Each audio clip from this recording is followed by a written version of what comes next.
Thank you, thank you, thank you.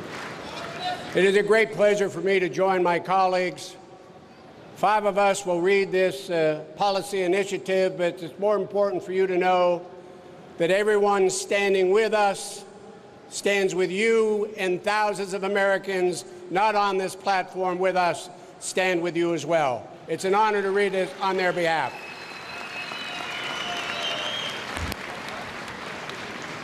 With a very long history of serving the American people and the United States national interest, we stand together today to call for a new approach in our country's policy towards Iran and the Iranian opposition.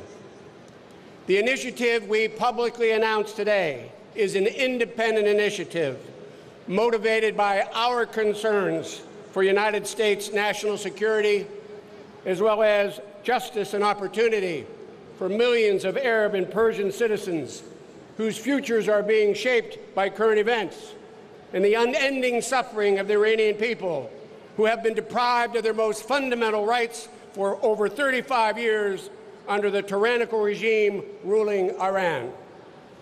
We're also deeply concerned about the safety and security of Iranian opposition members in Camp Liberty in Iraq, whom our government, through our military, pledged in writing to protect. Their safety, while being processed for onward relocation by the United Nations, remains a moral obligation for the United States of America, arising not only from the written guarantee, but also from the valuable, no invaluable help and intelligence, including critical information about Iran's nuclear program provided by these opposition members. Our country's failure to uphold its solemn promises to these defenseless men and women is inexcusable and is a byproduct of our government's misreading of the Iranian regime's intentions.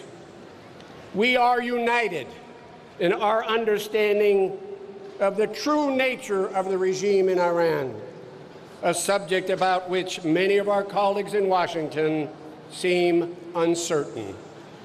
While we share the goal of seeking an end to Iran's nuclear weapon activities through diplomacy, if such an outcome can be negotiated, we believe it is a mistake for Iran's actions in Syria, Iraq, Yemen, and elsewhere to be overlooked, minimized, excused, or even welcomed. We also believe it will better serve our country's interest to pay closer attention to the human rights and the aspirations of the Iranian people.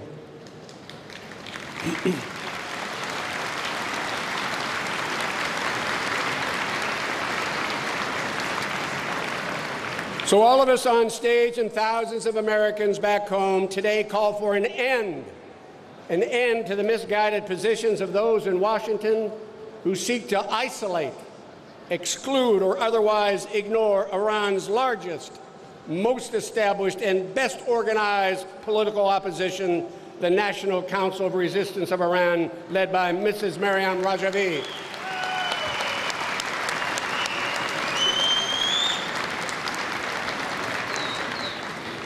You know, in recent years, all of us have come to know Mrs. Rajavi and the NCRI.